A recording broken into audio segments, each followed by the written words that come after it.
നമസ്കാരം, എൻ്റെ പേര് രാഹുൽ. നമ്മളിന്നിവിടെ അൺബോക്സ് ചെയ്യാൻ പോകുന്നത് റെഡ്മി 6 ആണ്. അത് കഴിഞ്ഞ് എൻ്റെ ഒരു ചെറിയൊരു ഡീറ്റെയിൽ റിവ്യൂവും കൂടി ഞാൻ ഇതിൻ്റെ ഒപ്പം ഇടുന്നുണ്ട്. സോ ഇതിൻ്റെ ബോക്സ് പാക്കിൻ്റെ പുറകിൽ നമുക്ക് കാണാം, ഇതിന് ഡ്യുവൽ ക്യാമറ ഉണ്ട്, 12 MB + 5 MB ഡ്യുവൽ ക്യാമറ ഉണ്ട്.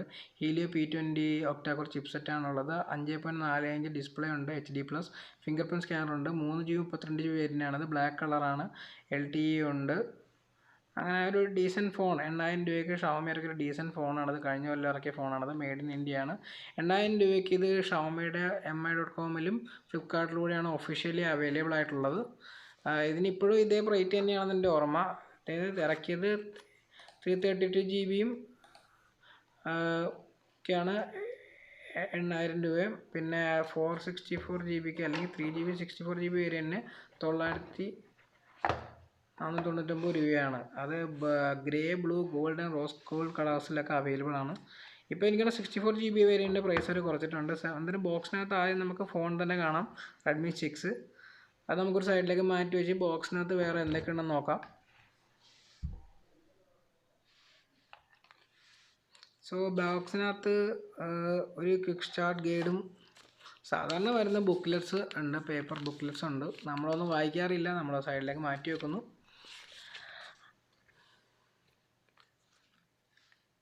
പിന്നെ നമുക്ക് ഒരു ചാർജറും ഒരു കേബിളുമാണ് കാണുന്നത്. നമുക്ക് ചാർജർ കൊടുത്തോട്ട് നോക്കാം.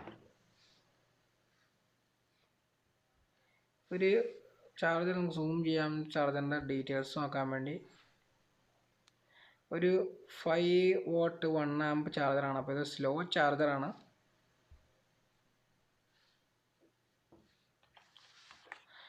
പിന്നെ മൈക്രോ USB കേബിൾ തന്നെ ആയിരിക്കും വരുന്നത്. ഇതൊരു ലോ കോസ്റ്റ് ഡിവൈസാണ്. അപ്പോൾ നമുക്ക് USB Type-C കേബിളൊന്നും പ്രതീക്ഷിക്കാനില്ല, പ്രത്യേകിച്ചും കഴിഞ്ഞ കൊല്ലം ഇറങ്ങിയ ഡിവൈസിന്. അത്ര തന്നെ.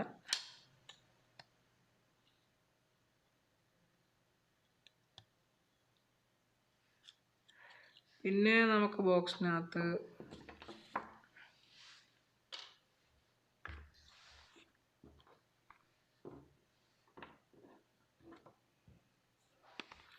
ബോക്സിനകത്തുള്ള സിം എജക്ടർ ടൂളാണ്.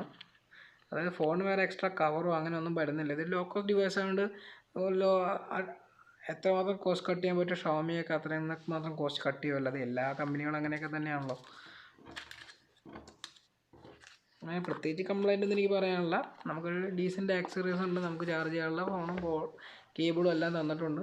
ഇയർഫോണില്ല, അത് യൂഷ്വലി ഷവോമി ഇയർഫോൺ തരാറില്ല. സോ അതിനെക്കുറിച്ച് ബോധേഡല്ല. നമുക്ക് ഈ സാധാരണ കിട്ടുന്ന യൂഷ്വൽ സ്റ്റഫ്സ് എല്ലാം ബോക്സിലുണ്ട്. അപ്പോൾ എന്തായാലും നമുക്ക് ഫോണിൻ്റെ നമുക്ക് MIUI 10 ആണെന്ന് നമുക്ക് പുറത്തുകൂടെ കാണാം. ഫോൺ ഓണായപ്പോൾ നമുക്ക് എന്തായാലും ഇതിൻ്റെ പ്ലാസ്റ്റിക്സ് പറിച്ച് കളയാം.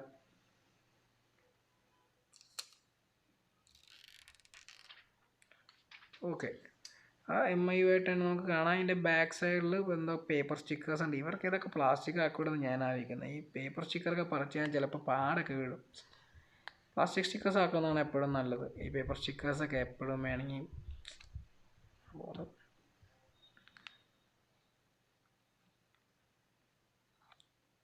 ബാക്കി പാടൊന്നും വീണില്ല, സ്റ്റിക്കറിങ് പോകുന്നു. ഓക്കെ, നീറ്റാണ്. അപ്പോൾ ഇത്രയുള്ള അൺബോക്സിങ്. നമുക്കിനി ഇതിൻ്റെ റിവ്യൂയിലേക്ക് കടക്കാം.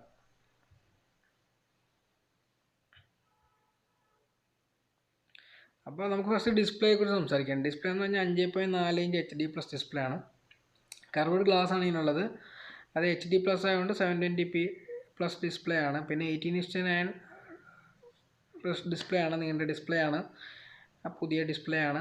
നോച്ചസ് ഒന്നും അല്ല ഇതിനകത്ത് അത്യാവശ്യം നല്ല ബീസിലൊക്കെ ഉണ്ട്. ഒരു വില കുറഞ്ഞ ഫോണാണ്, നമുക്ക് അത് തന്നെ എക്സ്പെക്ട് ചെയ്യാൻ പറ്റുള്ളൂ അറ്റ്ലീസ്റ്റ്. നമുക്ക് നോക്കാം. പിന്നെ ഇതിൻ്റെ ഒരു പ്രത്യേകത എന്ന് പറഞ്ഞാൽ എനിക്ക് തോന്നിയത് ഇൻഡോർ വലിയ കുഴപ്പമില്ലാത്ത ഡിസ്പ്ലേ ആണ്. ചെറിയ ഡിസ്പ്ലേ ആണ്, ഞാൻ പറഞ്ഞല്ലോ.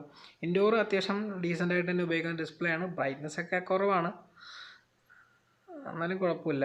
ഔട്ട്ഡോർ യൂസ് ചെയ്യുമ്പോൾ നല്ല സണ്ണി ആണെങ്കിൽ ഒട്ടും കാണാൻ പറ്റില്ല. പക്ഷേ അത്രയും സണ്ണി അല്ലെങ്കിലും ഭയങ്കര റിഫ്ലക്റ്റീവ് ഡിസ്പ്ലേ ആണ്. അതുകൊണ്ട് തന്നെ ഔട്ട്ഡോർ യൂസിന് ഇത് തരക്കേടില്ല. അറ്റ്ലീസ്റ്റ് എന്തെങ്കിലും കാണാം എന്ന് നമുക്ക് സമാധാനിക്കാം. ഇപ്പം ഡിസൈനെ കുറിച്ച് പറയുകയാണെങ്കിൽ ഇതിന് പോളികാർബണേറ്റ് ബാക്കാണുള്ളത്. അതൊരു മെറ്റാലിക് ഫിനിഷാണ്. ഞാൻ വിചാരിച്ചത് മെറ്റലാണെന്നാണ് ആദ്യം. അതൊരു മെറ്റാലിക് ബ്രഷ്ഡ് മെറ്റാലിക് ഫിനിഷാണത്. നമ്മുടെ ഷവോമിയുടെ റെഡ്മി സീരീസിലെ 5 Proയോ 6 Proയോ ഒക്കെ പോലെ തന്നെയുള്ളൊരു ഡിവൈസ് ആണെന്ന് വെച്ചാൽ ഞാൻ മെറ്റാലിക് ആണെന്ന് വെച്ചാൽ മെറ്റാലിക് അല്ല. ഇത് ചെറിയ ഡിവൈസ് കൊണ്ട് ഈസി ആയിട്ട് കയ്യിൽ ഹോൾഡ് ചെയ്യാൻ പറ്റുന്നുള്ളത് ഭയങ്കര അഡ്വാൻറ്റേജ് ആണ്. ചെറിയ ഫോണുകൾ യൂസ് ചെയ്തിട്ട് കുറച്ച് കാലമായതുകൊണ്ട് ഞാൻ ആലോചിക്കുകയാണ് എന്ത് സുഖമാണ് ഈ ഫോൺ കയ്യിൽ കൊണ്ട് നടക്കാമെന്ന് എനിക്ക് തോന്നി. അപ്പോൾ അത് ആണ് ഇതിൻ്റെ വേറൊരു പ്രത്യേകത എന്ന് പറയുന്നത്.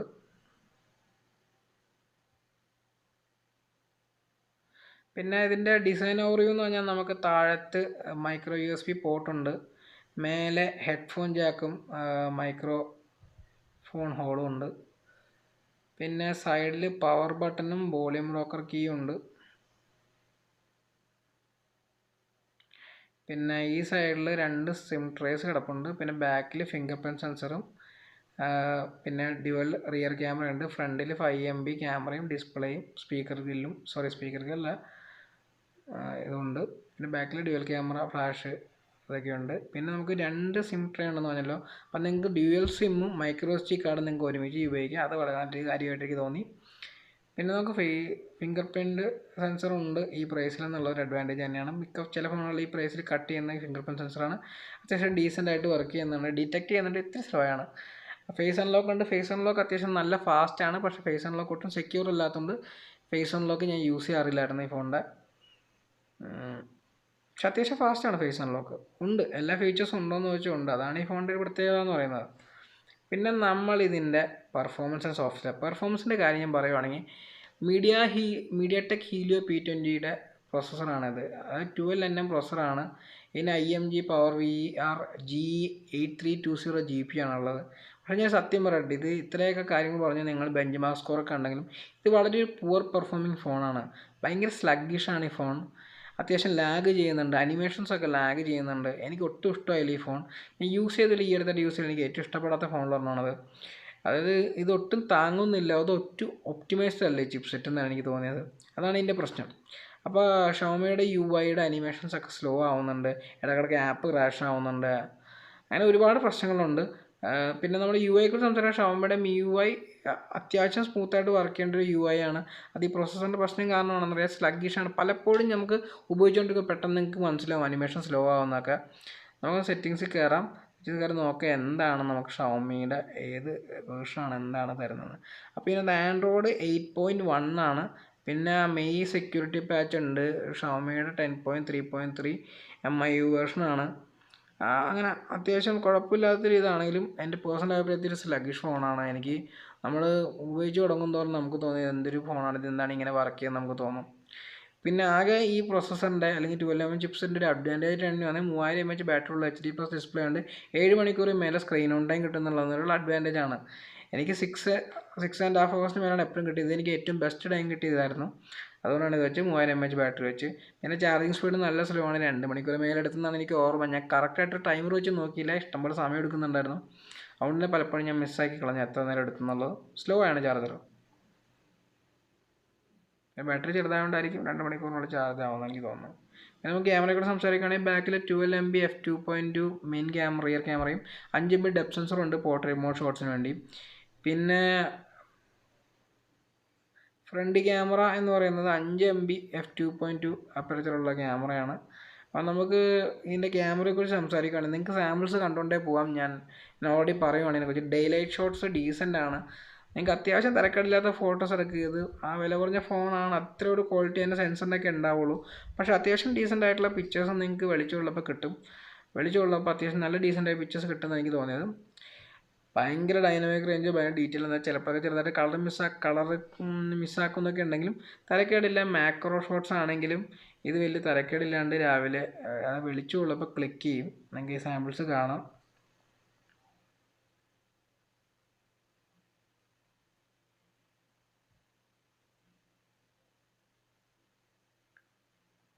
സാമ്പിൾസ് കണ്ടല്ലോ നിങ്ങൾ. ഡൈലൈറ്റ് ഡീസൻ്റ് ആണ്, നിങ്ങൾക്ക് കാണുമ്പോൾ തന്നെ അറിയാം അത്യാവശ്യം ഡീസൻറ്റ് പിക്ചേഴ്സാണ് അതൊക്കെ.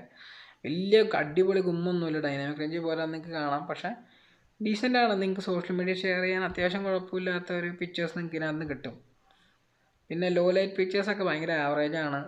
ഈ പ്രൈസിൻ്റെ ആണ് ഞാൻ പറഞ്ഞില്ല, ഈ പ്രൈസിലെ ഫോൺ നിങ്ങൾക്ക് അത് എക്സ്പെക്റ്റ് ചെയ്യാൻ പാടുള്ളൂ. അത്യാവശ്യം വെളിച്ചം ഉണ്ടെങ്കിൽ നിങ്ങൾക്ക് ഡീസൻ്റ് ആയിട്ടുള്ള പിക്ചേഴ്സ് കിട്ടും, അതിൻ്റെ അപ്പുറത്തേക്ക് എക്സ്പെക്റ്റ് ചെയ്യരുത്. സൂം ചെയ്താലൊന്നും ഡീറ്റെയിൽ ഒന്നും കാണില്ല. പക്ഷേ നമുക്ക് കുഴപ്പമില്ലാത്ത രീതിയിൽ പിക്ചേഴ്സ് കിട്ടും.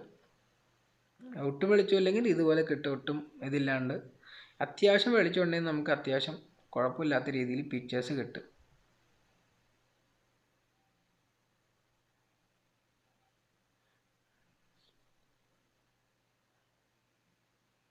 പിക്ചേഴ്സൊക്കെ ഉണ്ടല്ലോ, അത്യാവശ്യം ഡീസൻ്റ് ആയിട്ട് പിക്ചേഴ്സ് കിട്ടും വെളിച്ചമുണ്ടെങ്കിൽ. സൂം ചെയ്യാമായിരുന്നു. അത് സോഷ്യൽ മീഡിയ ഷെയറിന് പറ്റിയ സാധനങ്ങളാണ്. പിന്നെ ഫ്രണ്ട് ക്യാമറയെ കുറിച്ച് പറയുകയാണെങ്കിൽ സെയിം 5 MB ഫ്രണ്ട് ക്യാമറ, അതിനനുസരിച്ചുള്ള ഡീറ്റെയിൽ അതിനകത്തുള്ള ഡൈനാമിക് റേഞ്ച് ഒന്നുമില്ല. ഇതിൻ്റെ ലോ ലൈറ്റ് പെർഫോമൻസും മോശമാണ്. പിന്നെ പോർട്രേറ്റ് മോഡ് കൺസിഡർ ചെയ്യണമെങ്കിൽ ഫ്രണ്ട് ക്യാമറയുടെ പോർട്രേറ്റ് മോഡും ബാക്ക് ക്യാമറയുടെ പോർട്രേറ്റ് മോഡിൻ്റെയും സബ്ജക്റ്റ് കട്ടൗട്ട് ചെയ്യുന്നതൊക്കെ എനിക്ക് ഇഷ്ടമായി ആക്ച്വലി. ഷമിയുടെ അൽഗോരിതം ഭയങ്കര നല്ലതാണെന്നുള്ളതാണ്. എനിക്ക് ഭയങ്കര ബ്ലെമിഷസ് ഒക്കെ ഭയങ്കര കുറവായിട്ടാണ് തോന്നിയത്. അതുകൊണ്ട് തന്നെ ഡീസൻറ്റ് പോർട്രേറ്റ് മോഡ്സ് നിങ്ങൾക്ക് ഇതിനകത്തുണ്ട്. ഡീറ്റെയിൽ കുറവാണെങ്കിൽ പോലും നല്ല കട്ടൗട്ട് കിട്ടുന്ന നമുക്ക് അത്യാവശ്യം ഡീസൻ്റായി തോന്നുന്ന പോർട്രേറ്റ്സ് കിട്ടും. നമുക്ക് സോഷ്യൽ മീഡിയ ഷെയർ നല്ല പിക്ചേഴ്സ് കിട്ടും. പിന്നെ ഇതിൻ്റെ ഇനി പറയുന്ന വീഡിയോയെക്കുറിച്ച് പറയുകയാണെങ്കിൽ നിങ്ങൾക്ക് സാമ്പിൾസ് കാണാം. വീഡിയോ ഇതുപോലെ തന്നെയാണ്, സ്റ്റെബിലൈസേഷൻ ഒന്നുമില്ല. 1080p റെക്കോർഡ് ചെയ്യുന്ന വീഡിയോസാണ്. ഭയങ്കര ഗംഭീര വീഡിയോസൊന്നും അല്ല. ഡെയിലി ആണെങ്കിൽ നിങ്ങൾക്ക് എല്ലാം കാണാൻ പറ്റും എന്നതിൻ്റെ ഒഴിച്ച് അതിന് അപ്പുറത്തേക്ക് അതിനെക്കുറിച്ച് വീഡിയോയെക്കുറിച്ചൊന്നും പറയാനില്ല. Hi, this is the rear camera sample of Redmi 6 which can record up to 1080p. Low light ആണെങ്കിലും സെയിം തന്നെ, വലിയ ഒട്ടും ഡീറ്റെയിൽ ഉണ്ടാവില്ല ലോ ലൈറ്റിലും. സെൽഫി വീഡിയോ സിമിലർ ആണ് ഈ ഡേ ലൈറ്റ് സാമ്പിളുമായിട്ട്. നിങ്ങൾക്ക് സാമ്പിൾസ് കാണാം. വീഡിയോ ഒരു ആവറേജ് ആണ്. ഈ പ്രൈസിന് തന്നെ ഒരു ആവറേജ് വീഡിയോ ക്യാമറയാണ് ഇതിൻ്റെ. Hi, this is the front facing camera sample of Redmi 6 which can record up to 1080p.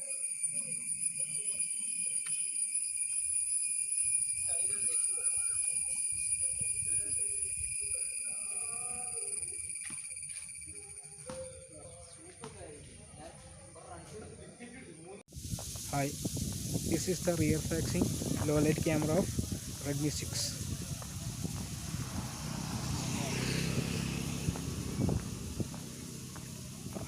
Hi, this is the front facing low light sample of Redmi 6.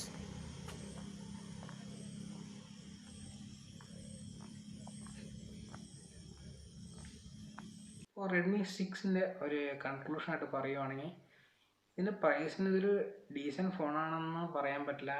ഇതിന് ആ പ്രൈസിനനുസരിച്ച് ഡിസ്പ്ലേയും ഹാർഡ്വെയർ ഒക്കെ ഉണ്ട്. പക്ഷേ അതിൻ്റെ പെർഫോമൻസ് വളരെ മോശമാണ്. ഗെയിം കളിക്കുന്ന പോയിട്ട് നമ്മൾ സാധാരണ UI യൂസ് ചെയ്യുമ്പോൾ തന്നെ ലാഗുണ്ട്. ഇതിൻ്റെ ക്യാമറയൊക്കെ ഒരു ആവറേജ് ആണ്. ബാറ്ററി പെർഫോമൻസ് കുറച്ച് നല്ലതാണ്. പക്ഷേ പേഴ്സണലി ഇപ്പോൾ ഇഷ്ടംപോലെ ഡിവൈസുകൾ ഇതിന് കോമ്പറ്റീഷൻ ഉള്ളതുകൊണ്ട് ഈ ഡിവൈസ് ഒരിക്കലും ചൂസ് ചെയ്യാൻ ഞാൻ ഒരിക്കലും പറയില്ല നിങ്ങളോട്. അതുകൊണ്ട് തന്നെ നിങ്ങൾ ഈ ഡിവൈസ് ഒരിക്കലും വാങ്ങിക്കരുത് എന്നാണ്, ഈ സമയത്ത് വാങ്ങിക്കരുത്. ഓഫർ കണ്ടാലും വാങ്ങിക്കരുത് എന്നാണ് എൻ്റെ അഭിപ്രായം. സോ ഇത്രയും നേരം വീഡിയോ കണ്ടതിന് നന്ദി. നമുക്കിനി അടുത്ത വീഡിയോയിൽ കാണാം.